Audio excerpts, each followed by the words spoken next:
What's up mga Dachi Marin Benzano here, and today ang pag-uusapan natin ay patungkol sa flyball. So hindi totoo na ang magaan na bola ay nagbibigay ng mas malakas na arangkada at ang mabigat na bola ay nagbibigay ng mas mataas na top speed. Kasi kung totoo yun, the more na naggagaan ako ng bola, mas lumalakas sana yung arangkada ko.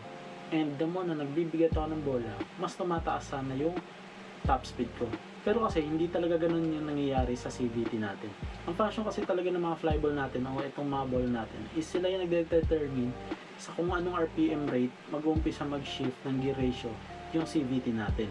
So pag magaan ng bola, mag-uumpisa mag-shift ang gear ratio natin sa mas mataas na RPM, and pag mabigat naman ang bola, mag-uumpisa mag-shift ang gear ratio natin sa mas mababang RPM. So pag napasobra ka naman sa gaan, ang tendency niya is humiyaw lang yung makina mo, tapos hindi siya nagpo-produce ng tamang power.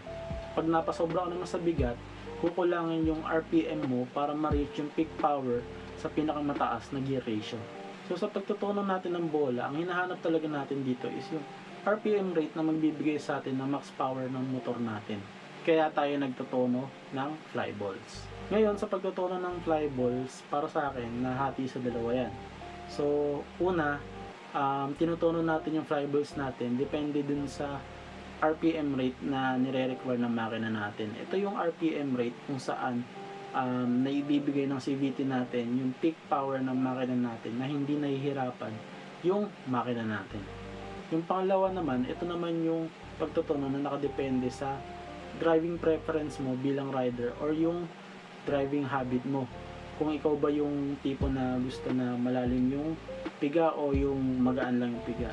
Yun yung pangalawang type ng pagtutuno. So all in all, hindi talaga nakakapagbigay ng malakas na arangkada ang magaan na bola at mataas na top speed ang mabigat na bola. Nagkataon lang na may mga tao na alam nila yung ginagawa nila. Alam nila kung paano ito na yung CVT nila. Kaya naman na ma-maximize nila yung full power potential ng motor nila.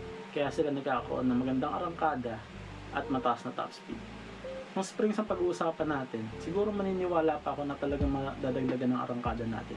Pero syempre, para sa next vlog na yun. So sana may natutunan kayo sa short vlog na to. Like, share, and subscribe kung hindi pa kayo naka-subscribe. And see you on the next vlog. Peace!